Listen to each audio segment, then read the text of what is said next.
Permintaan Presiden Joko Widodo untuk mengevaluasi pelaksanaan pembelajaran tatap muka atau PTM di tengah lonjakan COVID-19 direspon sejumlah daerah, salah satunya Provinsi Banten.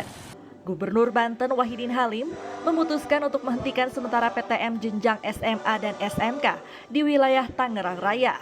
Tangerang Raya meliputi Kabupaten Tangerang, Kota Tangerang, dan Kota Tangerang Selatan.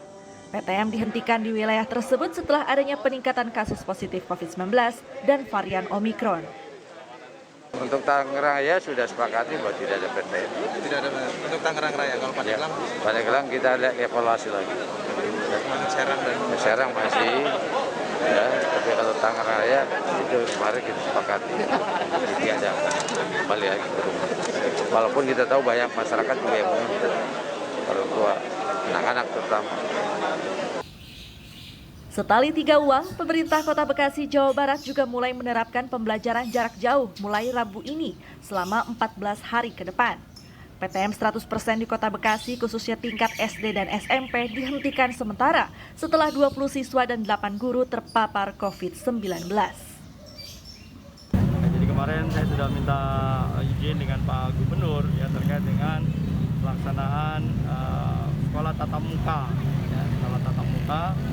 Sehingga hari ini tatap muka SD SMP ya kita lakukan PTM ya. Jadi tidak lagi PTM tetapi lakukan secara jarak jauh. Sementara di Depok, Jawa Barat, pemerintah Kota Depok belum menghentikan PTM 100%, meski kasus COVID-19 klaster PTM terus meningkat. Meski demikian, pemerintah Kota Depok telah melayangkan surat ke pemerintah pusat dan Gubernur Jawa Barat untuk mengevaluasi kembali kebijakan PTM 100%. Pemerintah Kota Depok melayangkan surat kembali kepada pemerintah pusat dalam rangka untuk menyampaikan saran agar melakukan evaluasi terhadap pelaksanaan PTMT 100%. Karena pada faktanya di lapangan ketika melaksanakan PTMT 100%, siswa ataupun peserta didik tidak bisa melakukan satu protokol kesehatan yaitu jaga jarak. Kementerian Kesehatan menyatakan orang tua memiliki peranan besar dalam mencegah penyebaran COVID-19 saat proses pembelajaran tatap muka dilaksanakan. Pasalnya, penetapan aturan pelaksanaan pembelajaran tatap muka telah disesuaikan dengan surat edaran instruksi Kemendagri.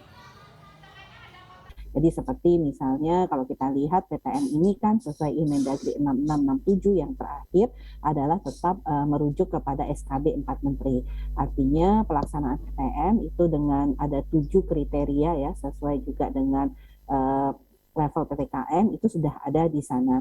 Dan mekanisme untuk mencegah penularan atau meminimalisir penularan itu terjadi itu juga sudah dilakukan mulai dari kesiapan sarana prasarana, kemudian juga kesiapan sekolah dalam menjalankan protokol kesehatan, adanya prokes di sekolah ya, kemudian juga vaksinasi yang harus dikejar untuk guru, tenaga pendidik, bahkan saat ini untuk anak didik pun sudah bisa melaksanakan vaksinasi dimanapun juga.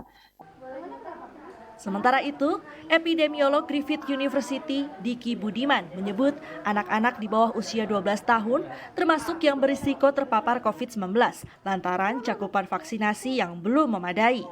Diki pun menyarankan agar kegiatan pembelajaran kembali dilakukan secara daring sebagai langkah mitigasi dan mencegah infeksius COVID-19 pada anak.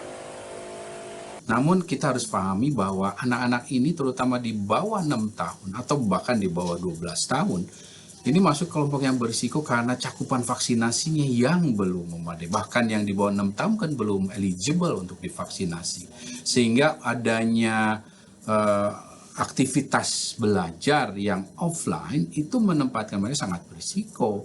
Dan ketika ini kita paksakan, ini kita artinya tidak melakukan mitigasi yang kuat dari sisi strategi kesehatan masyarakat. Sebelumnya, Presiden Joko Widodo meminta pelaksanaan pembelajaran tatap muka di 3 wilayah yakni DKI Jakarta, Jawa Barat, dan Banten harus dievaluasi. Menurut Jokowi, persentase kasus aktif COVID-19 mengalami kenaikan 910% dari sebelumnya. Tim Liputan Kompas TV.